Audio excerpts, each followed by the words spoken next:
मुदस्सिर अपनी माँ से कहता है कि जो कुछ भी है आपने कोई बात हरीम के साथ इस तरह की नहीं करनी है जिससे उसका दिल दुखे। जिसको सुनकर उसकी माँ कहती है कि बेटा तुम कैसी बातें कर रहे हो, मैं उसको अपनी बेटी की तरह मोहब्बत करती हूँ और वैसे ही मुझे उसे देख के बहुत ज़्यादा खुशी होती है, जिसकी वजह से मैं उसको इधर कहने की बुला रही हूँ, वरना ऐसी तो कोई बात नहीं है। तुम बिल्कुल बेफिक्र हो जाओ, ऐसा कुछ भी नहीं होगा। लेकिन मुदस्सिर को इस बात की टेंशन है कि ऐसा ना हो कि हरीम जैसे ही घर में आए, घर में वावेला मच जाए और बुरे तरीके से उसको ज़लील किया जाए, जैसे एक दफ़ा पहले ज़लील करके उसे इस घर से निकाला गया था। इस टेंशन ने उसका दिमाग ख़राब करके रख दिया है और बहुत परेशान भी कर दिया है। लेकिन जी आप देखेंगे, खैर वो आ ही जाती है क्योंकि वो उसकी माँ की बात का मान रखना चाहती है और कहती है कि आप फ़िक्र मत करें, मैं आंटी आपसे मिलने के लिए ज़रूर आऊँगी। मुझे किसी से कोई लेना देना नहीं और ना ही किसी से कोई भी शिकायत है। उनका सारा रद्द-ए-अमल उनकी तरह ही है, यानी कि जो उनकी सोच है वो उनके साथ ही है, मैं कुछ भी नहीं कर सकती। जिसको सुनकर मुदस्सिर की माँ काफ़ी ज़्यादा खुश होती है और कहती है कि बेटा मुझे तुमसे इसी बात की उम्मीद थी। मुझे यकीन है कि तुम मुझसे मिलने आती रहोगी और इन लोगों की बातों में नहीं आओगी। खैर काफ़ी ज़्यादा खुश हो जाती है हरीम से मिलकर मुदस्सिर की माँ और कहती है कि बेटा इधर चक्कर लगा लिया करो, इधर कोई भी ऐसा नहीं है जो मेरा ख्याल रखे या मेरे बारे में सोचे। खैर दूसरी तरफ बहुत ज़्यादा परेशान है लाइबा, क्योंकि वो तंग आ चुकी है इस औरत की चिक से।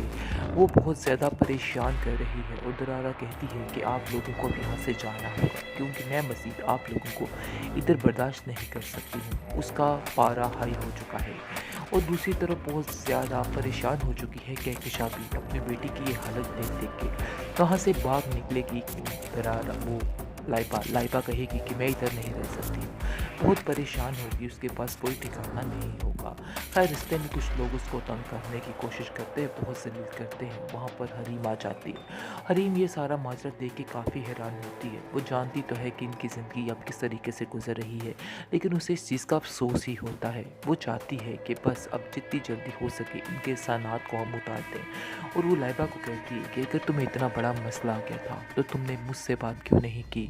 भाभी ना सही, इंसानियत के नाते तो मैं तुम्हारी मदद कर सकती हूँ। चलो जो कुछ हुआ सो हुआ, मुझे इन सब बातों से कोई लेन देन नहीं है। बेहतर यही है कि तुम भी अपने दिल में ये बात रखो और मैं भी अपने दिल में बात रखती हूँ, और इंसानियत के नाते मैं तुम्हारी मदद करूँगी और वो ही लड़की होगी जो उसको अपने घर लेके जाएगी और उसका ख्याल रखेगी। फिर जाकर फाइज को अंदाज़ा हो जाएगा। वैसे भी दूसरी तरफ नासिर इस कदर बुरी हालत में आने वाला है कि बस उसके साथ बहुत ही बुरा होने वाला है, क्योंकि जो कुछ उसने हरीम के साथ किया है इस चीज़ की सज़ा उसको मिलनी ही मिलनी थी। लेकिन जो झूठी कसम उसने खाई है उसका तो कुफारा उसको ज़िंदगी में ही अदा करना पड़ेगा और उसका बहुत ही बुरा असर होने वाला है। फ़ाइज़ की जब आंखें खुलेगी तो वो किसी काबिल नहीं रहेगा, कोई भी उसके आसपास नहीं रहेगा। ऐसा ही होना चाहिए, क्योंकि फ़ाइज़ इस काबिल नहीं है कि उस पर दोबारा यकीन किया जाए। हरीम भी इस बात पर अटक चुकी है कि तुम्हारा भाई लाइबा ऐसा नहीं है कि मैं उस पर दोबारा यकीन कर सकूं। चाहे जो मर्ज़ी हो जाए मैं उस पर अब यकीन नहीं कर सकती हूँ।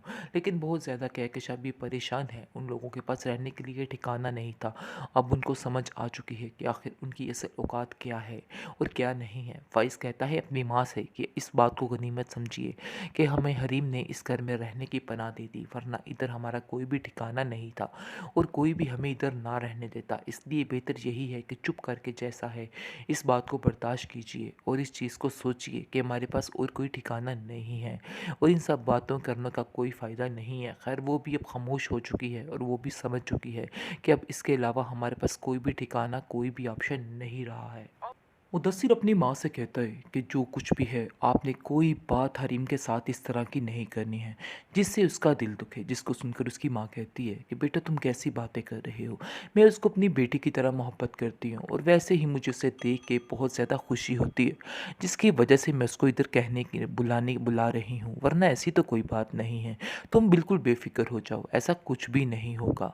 लेकिन मुदस्सिर को इस बात की टेंशन है कि ऐसा ना हो कि हरीम जैसे ही घर में आए, घर में वावेला मच जाए और बुरे तरीके से उसको ज़लील किया जाए, जैसे एक दफ़ा पहले ज़लील करके उसे इस घर से निकाला गया था। इस टेंशन ने उसका दिमाग ख़राब करके रख दिया है और बहुत परेशान भी कर दिया है। लेकिन जी आप देखेंगे, खैर वो आ ही जाती है क्योंकि वो उसकी माँ का उसकी माँ की बात का मान रखना चाहती है और कहती है कि आप फ़िक्र मत करें, मैं आंटी आपसे मिलने के लिए ज़रूर आऊँगी। मुझे किसी से कोई लेना-देना नहीं और ना ही किसी से कोई भी शिकायत है। उनका सारा रद्द-ए-अमल उनकी तरह ही है, या कि यानी कि जो उनकी सोच है वो उनके साथ ही है, मैं कुछ भी नहीं कर सकती। जिसको सुनकर मुदस्सिर की माँ काफ़ी ज़्यादा खुश होती है और कहती है कि बेटा, मुझे तुमसे इसी बात की उम्मीद थी। मुझे यकीन है कि तुम मुझसे मिलने आती रहोगी और इन लोगों की बातों में नहीं आओगी। खैर काफ़ी ज़्यादा खुश हो जाती है हरीम से मिलकर मुदस्सिर की माँ और कहती है कि बेटा, इधर चक्कर लगा लिया करो, इधर कोई भी ऐसा नहीं है जो मेरा ख्याल रखे या मेरे बारे में सोचे। खैर दूसरी तरफ बहुत ज़्यादा परेशान है लाइबा, क्योंकि वो तंग आ चुकी है इस औरत की चिक चिक से। वो बहुत ज़्यादा परेशान कर रही है और दरारा कहती है कि आप लोगों को अब यहाँ से जाना होगा, क्योंकि मैं मज़ीद आप लोगों को इधर बर्दाश्त नहीं कर सकती हूँ। उसका पारा हाई हो चुका है। और दूसरी तरफ बहुत ज़्यादा परेशान हो चुकी है कहकशा भी अपनी बेटी की ये हालत देख देख के। वहाँ से भाग निकलेगी दरार वो लाइबा लाइबा कहेगी कि मैं इधर नहीं रह सकती हूँ। बहुत परेशान होगी, उसके पास कोई ठिकाना नहीं होगा। खैर रिश्ते में कुछ लोग उसको तंग करने की कोशिश करते हैं, बहुत ज़लील करते हैं। वहाँ पर हरीम आ जाती है।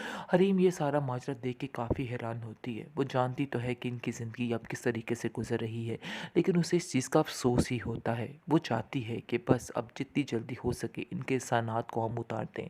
और वो लाइबा को कहती है कि अगर तुम्हें इतना बड़ा मसला आ गया था तो तुमने मुझसे बात क्यों नहीं की। भाभी ना सही, इंसानियत के नाते तो मैं तुम्हारी मदद कर सकती हूँ।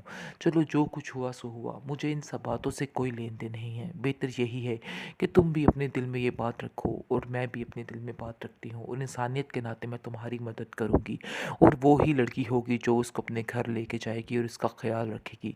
फिर जाकर फ़ाइज़ को अंदाज़ा हो जाएगा। वैसे भी दूसरी तरफ नासिर इस कदर बुरी हालत में आने वाला है कि बस उसके साथ बहुत ही बुरा होने वाला है, क्योंकि जो कुछ उसने हरीम के साथ किया है इस चीज़ की सज़ा उसको मिलनी ही मिलनी थी। लेकिन जो झूठी कसम उसने खाई है उसका तो कुफारा उसको ज़िंदगी में ही अदा करना पड़ेगा और उसका बहुत ही बुरा असर होने वाला है। फ़ाइज़ की जब आंखें खुलेगी तो वो किसी काबिल नहीं रहेगा, कोई भी उसके आसपास नहीं रहेगा। ऐसा ही होना चाहिए, क्योंकि फ़ाइज़ इस काबिल नहीं है कि उस पर दोबारा यकीन किया जाए। हरीम भी इस बात पर अटक चुकी है कि तुम्हारा भाई लाइबा ऐसा नहीं है कि मैं उस पर दोबारा यकीन कर सकूं। चाहे जो मर्ज़ी हो जाए मैं उस पे अब यकीन नहीं कर सकती हूँ। लेकिन बहुत ज़्यादा कहकशा भी परेशान है, उन लोगों के पास रहने के लिए ठिकाना नहीं था। अब उनको समझ आ चुकी है कि आखिर उनकी असल औकात क्या है और क्या नहीं है। फ़ाइज़ कहता है अपनी माँ से कि इस बात को गनीमत समझिए कि हमें हरीम ने इस घर में रहने की पनाह दे दी, वरना इधर हमारा कोई भी ठिकाना नहीं था और कोई भी हमें इधर ना रहने देता। इसलिए बेहतर यही है कि चुप करके जैसा है इस बात को बर्दाश्त कीजिए और इस चीज़ को सोचिए कि हमारे पास और कोई ठिकाना नहीं है और इन सब बातों करने का कोई फ़ायदा नहीं है। खैर वो भी अब खामोश हो चुकी है और वो भी समझ चुकी है कि अब इसके अलावा हमारे पास कोई भी ठिकाना, कोई भी ऑप्शन नहीं रहा है।